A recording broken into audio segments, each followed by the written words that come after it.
We have the Truma kit has come in these two boxes, so I'm just going to open them up just now just to see what they're like, and then get the instructions, see mainly about distances around things, heights for installing them, and then we'll take them out to the truck and have a look and see if they're going to fit where we want. They're not going to go exactly where I wanted to start off with, because the good thing about building the truck in the snow is we've learnt that all the storage components that we have must be inside and accessed from inside. There was a lot of stuff I was going to have in lockers outside, but it just doesn't work out. It's too cold and horrible outside. So we'll get these open and then we'll have a look at the instructions and take it from there.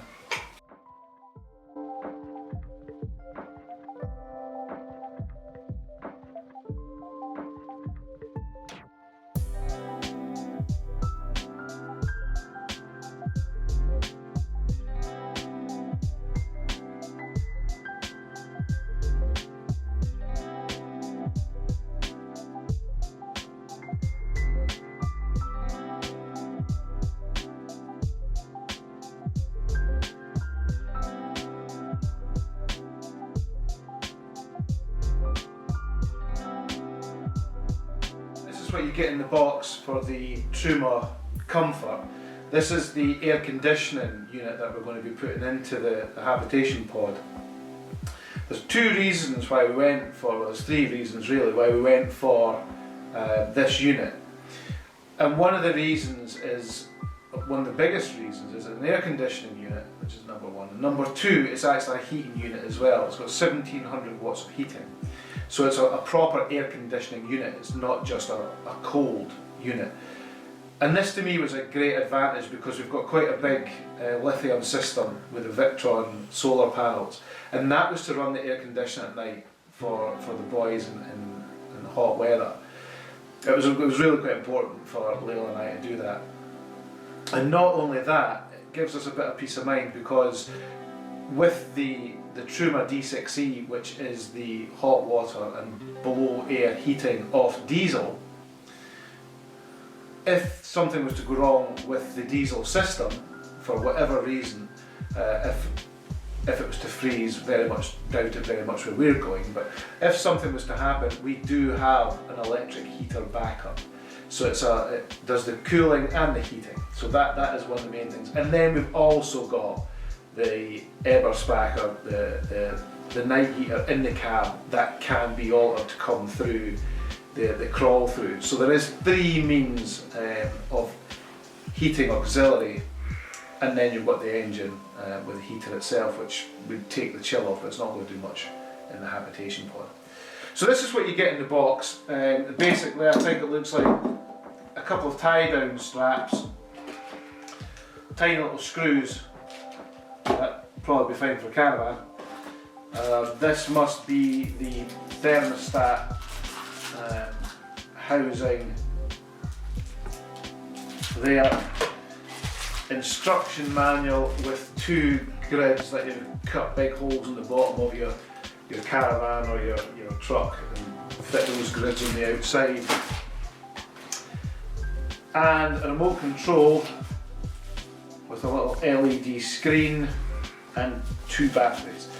So that's it, that's what you get. You don't get any duct work, you don't get any connections, you don't get anything. This is exactly what you get in the box. And the other reason that we like this, as I said, was because it links with the D6E. The Truma hot air system has a control panel, and this unit will actually connect into that control panel as well. So both units will run through the one control panel and give us a lot more flexibility. And that's pretty much what it's for. It's for a full heating and cooling system.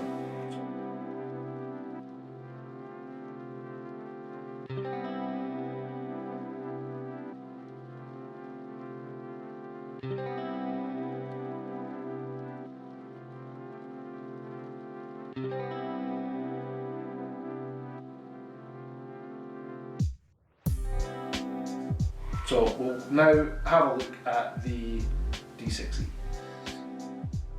This is the Truma D6E unit, which is the hot water. I think it's 10 litres of hot water and blow air heating unit. It's hopefully going to be a space saving. We looked at the other ones, Eberspacher and things like that, that we were going to have hot water cylinders, sort of 15 litres. But by the time you work it out on the internet, it was kind of looking the same for this one unit, for just really the hot water cylinder. Then you had the other bits and pieces to contend with and fit and wire up and everything. So this is a completely all-in-one unit. So look at this.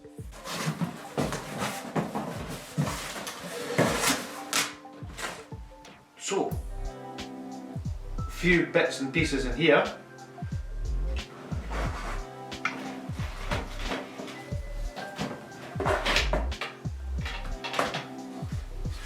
We have some kind of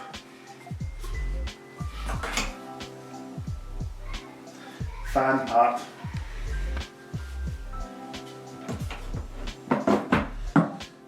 Looks like a overflow tubing of some description. Blow off maybe.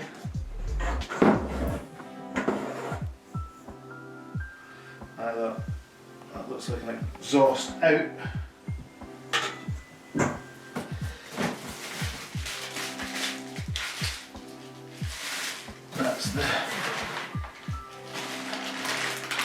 That's what you'll see on the back of the truck. That's your vent cover or cowl.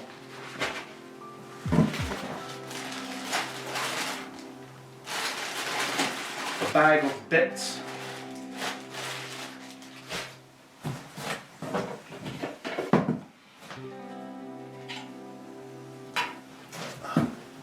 Some of the cover.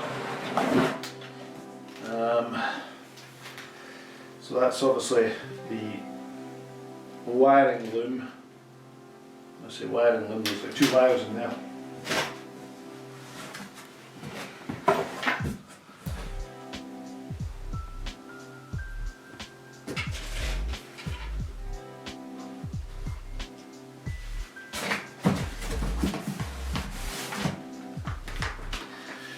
The all-important instruction manual.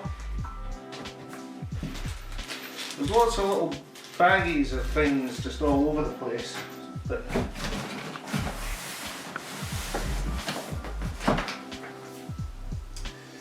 And that's the control panel. Instructions.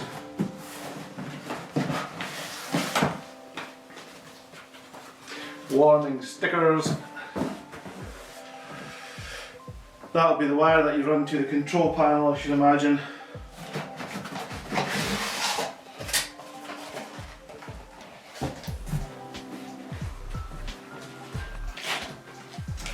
Right, let's see if we can get this out of here.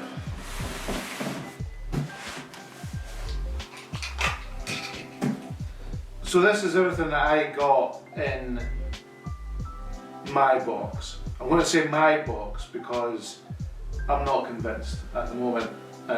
Something just doesn't feel right. The box had sellotape on it. And when I first opened the box and I seen this unit lying sort of like that, you know, I don't think a £2,700 piece of kit should be packed and left lying like that. Then I've noticed that this, I should imagine, would be the inlet or the exhaust itself, possibly. I don't know, but we'll have a look at the instructions. But as far as the actual exhaust out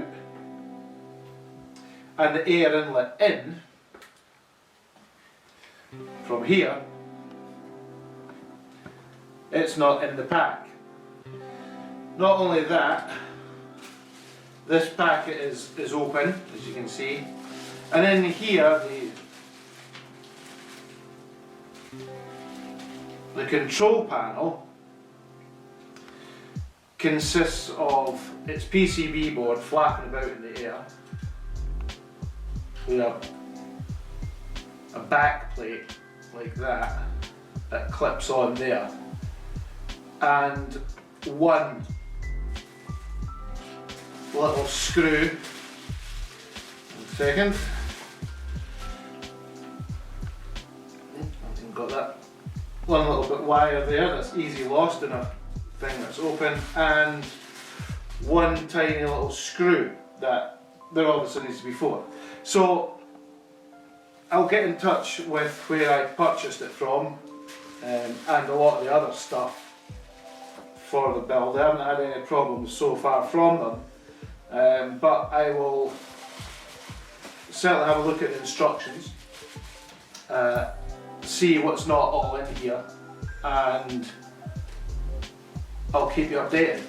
So that's the joys of opening up boxes and ordering kit. But anyway, this is the size of the unit. I must admit I'm slightly more pleased seeing this one. It is a very compact looking unit. This area here is going to be a 10 litres of hot water storage, and then you've got your combustion chambers, flue out and in, water connections on this side, and then you've got 4 ducts coming out to go around the habitation pod. I believe 2 are warmer and stronger than the other 2. That's on what I've looked online. So that's what you get in the box. As I say, I don't think it's all here, but these 2 should link together to give us a complete air conditioning, hot water and central heating solution in the pump.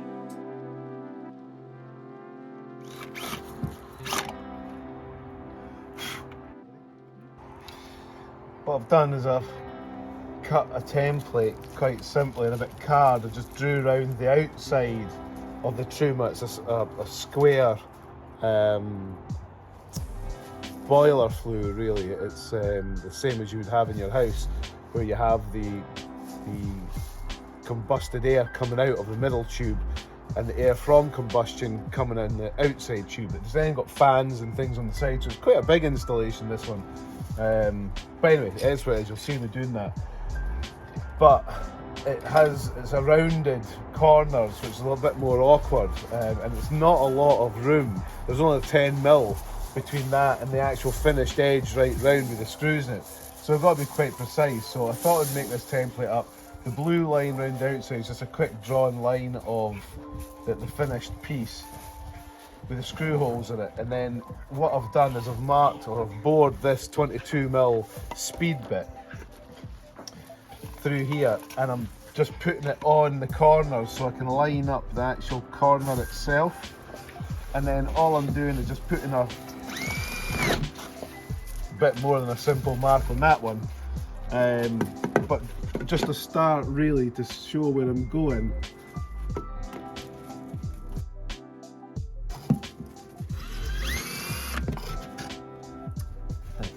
Okay, so what I've done was I made a little template here of the size, the radius of this 22mm speed bit to match up in the corners, and I just went and quickly zapped 4 little bits of the point here into here, so I've got an idea of where they're going to go. And now what I'm going to do is I'm going to get Layla to give me an eye through. I'll set myself up, and then I'm going to bore straight through so that it's straight. And this is a problem I found, especially with the jigsaw and everything else, because this material here is so soft, that insulation obviously, and this outside area is so hard. As soon as I go in, it kind of kicks and it can go any place. So by the time I actually get through again and come through, I can be miles off. Not that it makes that much of a difference in here, because it's in a locker and it's just a rough cut on the inside anyway. I'll have to decide what I want to do, because I'm not overly impressed that that's what's going to be left on the inside of the locker anyway. But it is what it is. But I just have to watch what I'm doing. I chose a speed bit as opposed to a hole cutter because I can get right through with a speed bit. I can't with a hole cutter because it's 60mm. This is only the inside, remember, the inside wall. This is a lot thicker. I would have to take it back out and pick bits out, and I'm going to give it a go with this and see how we go. At the end of the day, as long as the outside looks good, and we can get the screws and get Sikaflex round it to seal it all in. That's all I'm bothered about. I'd like it to be nice inside, don't get me wrong, but I'm sure it will be. Let's give it a go. That's the Truma cowl now fitted. As I said previously, the angle goes up like that, so just bear that in mind if you've got thick insulation. Vans and caravans and things I don't think would matter, but because this is like 60 to 70 mil thick, I had to start sort of chopping away at the top. It's not a big deal really. So that's all in. It's Sikaflexed in now, it's all screwed in, so I'm just going to take the tape off. It's all sealed, and then once I've done that, I'll fit the Torque 25, I think they are, screws to the outside, and I think that's outside done, so it can do what it likes now, and then we'll go back inside and we'll start mounting up the flues and the air hose.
So this is a little utility hatch that's we've been battering on about.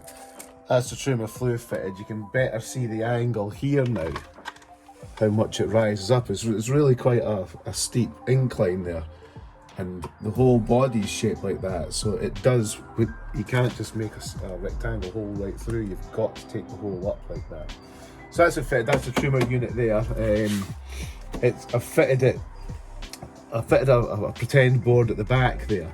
That's just the board from the top of the bed here that I've created an access to get into this area, because the guzzle's going to be in here and the Truma, so we need access into here. There's all the connections in the back for the wires, so I've dummied that up to make it look like it's going to be the drawer unit at the back, and this is how much shape we've got. So this is why I fitted the unit here.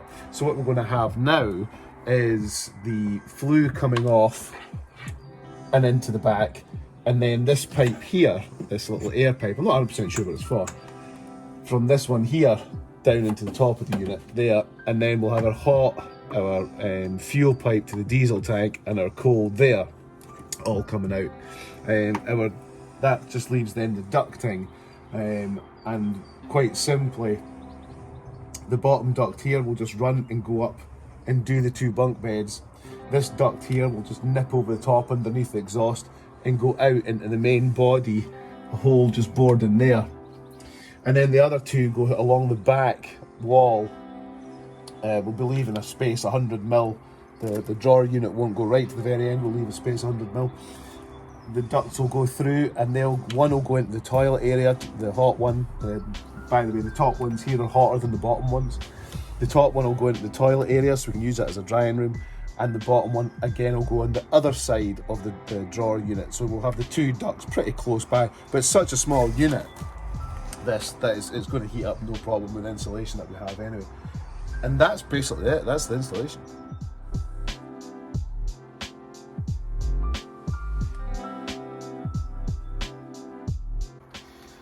This is the Truma D6E flue pipe I was talking about. It's got the aluminium end and sort of a thin part inside. It's only that thickness, and it's a stainless steel with insulation, and it sits like that, so the exhaust gases come out and then the air from combustion comes back in round it. So really this pipe, this black pipe, should be quite cool to touch. It's exactly the same as the boiler in the house, and that's the connection there that we're going to put in. So we're going to stick these into the cowl that we just fitted in the wall first, and then we're going to manhandle it into the Truma. I'm not going to fix the Truma down. We'll do all the pipe work first, and once we've wiggled it all about and we're happy where we are, I'll bolt it into the floor. That's the Truma flue mounted up. The Truma's in and bolted down. I've got the hot water. It comes off and comes underneath, under the chassis. The blow off here is in, and the cold will come along here into the filter, into the pump, into the expansion vessel, and from there it will just go straight up into the guzzle here, come from here back along down. There'll be a non-return valve, and it'll come along and into that cold bend here. It'll then come back, the hot and cold will go through to the kitchen, hot and cold will go through under these areas where the wires are and up to the shower, and also picking up that blue pipe you can see at the end, which is the toilet. And that's it. But unfortunately we're waiting for kit now because it's Easter holidays and there seems to be a lot of people building things, and I don't know whether it's Brexit or what it is, but just getting our hands on any kind of materials just now. Everyone's out of stock, you have to wait for 4 weeks, blah blah blah, but everybody will be experiencing the same, so hopefully we'll get the stuff a bit sooner. We'll see. So kind of finishing up with this side until the stuff comes. So next will be the great task now of boring holes in the base for the air conditioner and the other locker.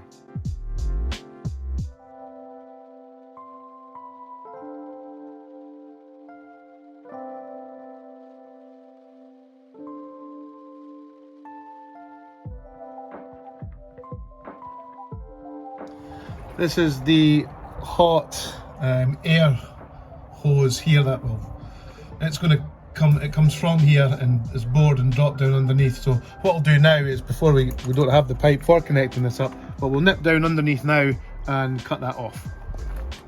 Okay, so this is the hot water blow off or air valve part from the top of the hot, which is there. So we'll just we'll give that a trim off just now, and we'll cable tie it to the torsion-free subframe. And the other one that you see that's slightly angled, that's just the one off the yellow-topped drain-down valve. So that one up there, when we drain the tank for winterization, the water will come out of there. And this one is just the air bleed valve from the top of the hot. So we'll get them sealed up. We've still got the fuel pipe and the fuel wire to come down the same area, come into the torsion-free subframe, and then go further down, then jump in further down onto the fuel line, the same area as we took off the one for the Eberspacher. Quick update on the Truma. I ordered this stuff that's down here, and that's the Truma ducting. And that Truma ducting, I didn't do enough research, and there wasn't stuff online that I looked at, and I don't have any instructions, as I've probably said before, for the Truma unit. I have to go online and find an Australian one. You don't get templates, you don't get fuel line, you don't get instructions. It's, you know, for a £2,500 kit, it's a bit pathetic. But anyway, I went and ordered this from Jackson's Leisure to do the air conditioning system and the heating system. Unfortunately, I'm going to be able to just install the heating system because this stuff is not, you can't use the same stuff for air conditioning and heating. It condensates. So that's heating only, which is fine, so we'll get on with that. So what I've done is I've installed one heating duct, up the back of the bed here, and another heating duct, well, the same heating duct that you can see coming up to the T over here. Where the level is at the bottom there, that is the size of the cupboard as it comes out. So that's going to be held to the right, and then the air conditioning duct's going to come up in front of that one, and there'll be two little round 65 outlets at the top there and at the top up here. So that'll blow heat into this area and it'll blow air conditioning in this area. The Truma unit itself, it's hot ones at the top and cooler ones at the bottom. So what I've done is I've taken one cooler one off the bottom of the Truma and brought it up to both of these. So it's not going to be, I don't know, but it's not going to be absolutely piping hot. You know, it's going to be a decent blow of warm air coming in here with the two of them. I didn't want to bring the very hot one in. So underneath where the Truma is, where we fitted the Truma, I brought another duct, which is the hot one, right along to where it is at the back of this wall now, that you can see just to the left down here. We'll probably see it better from outside, but there's the duct going to the wall there. I don't have the end caps to fit that just now, or I would have shown you that. They'll probably be here tomorrow, so they maybe get attached onto this video later. But that one that we just saw there, it'll get bored in about here, and that'll be the one hot, or the hot side of the Truma to a hot here. Just above that here, there'll be one of the air conditioning ones when I swap over for the white tube. Then above that, there's going to be another vent. So we'll have 3 vents in a row, and this one's solely a vent for going through to feed the Truma. On the other side, it's going to be kind of the same. We're going to have a cooler one of the hot ones from the Truma heating, then an air conditioning one, and then another opening vent. Because the other hot one that we want from the Truma, the only one that's left, is the other top hot one, and it will come out now in that hole in the toilet in there. There's a duct being made right through the toilet, so it'll come out there. So really, all the air conditioning and all the heating will be just at the back here. I did toy, because we had so much, bringing ducting along the back and through, but for the insulation that we have in here with the double glazing, these two blowing this way, I don't need to start routing it towards the doors and all that kind of thing. It'll heat up pretty quick in here, and I'm kind of hoping with the insulation that this thing will turn on and then it'll be off within moments, and it won't really be on all the time or very much. That's kind of what I'm hoping. A, for using diesel, and B, where it is, I don't want noise, you know, so hopefully it'll heat up nice and quickly, then just go off, and then it'll just be a little on every now and again, and that's it. And as I say, the air conditioning will be the same, and the air conditioning will go on possibly slightly more, because I want that when we're at night time. It'd be nice to have the air conditioning on, even if it's set at 18, 19, 20 degrees, because the air conditioner will draw away condensation, will draw away our breaths and things like that if we're having to be in here on really, really wet, horrid days and we're inside this. The air conditioner will be on, and as I say, it'll all be from the back here. That's what we've decided, and that's what we're going with.